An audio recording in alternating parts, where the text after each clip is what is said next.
Dave, first off, congratulations on this big day. We know it was at two sites between the Coliseum and Howard Terminal. How did we get to the site?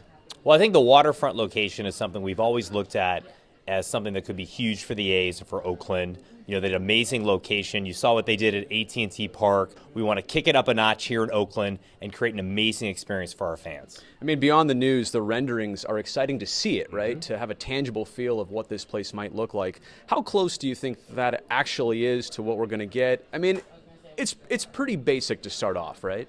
Well, this is the conceptual design, but Bjarke Ingels Group, our designer, has done a great job of putting forth an amazing vision for a new ballpark, very intimate, integrated into the surrounding community, and uniquely Oakland. So I think it's going to be a great showcase for Oakland and for the A's. Tell us a little bit more about Assembly Bill 734, which I know passed at the end of August? Exactly. This past summer. Exactly. How that now comes into effect and how that might speed up the process at Howard Terminal. Yeah, that really helps us with the process. So we're going to move into the CEQA process actually on Friday. That'll be the first kickoff, our notice of preparation. It's going to take about a year. And then after that year, we have an expedited judicial review of 270 days that allows us to stay on track and open our ballpark by 2023.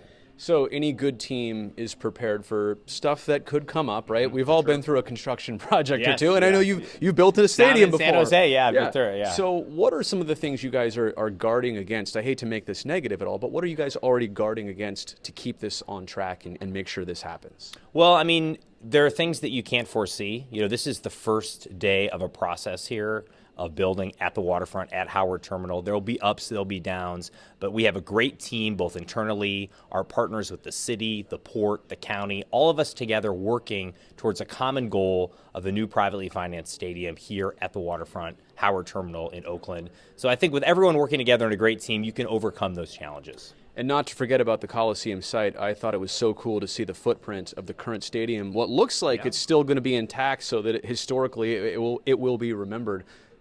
What stands out to you about the Coliseum site?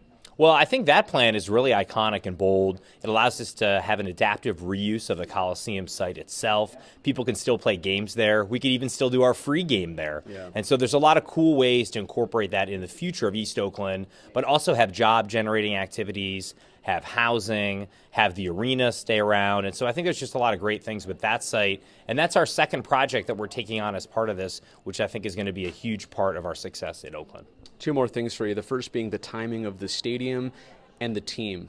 Now that you know what you've got in the team, as of right now, how do you synchronize, and what's the best way to do this from the business perspective? Well, it's nice to be able to tell Billy and David that, you know, we're opening this new ballpark in 2023, so they can plan out their spending, the players, the timing accordingly. That's something we've never had in the past, so that's something that allows us to kind of unify our business side and our baseball side in a more synergistic way.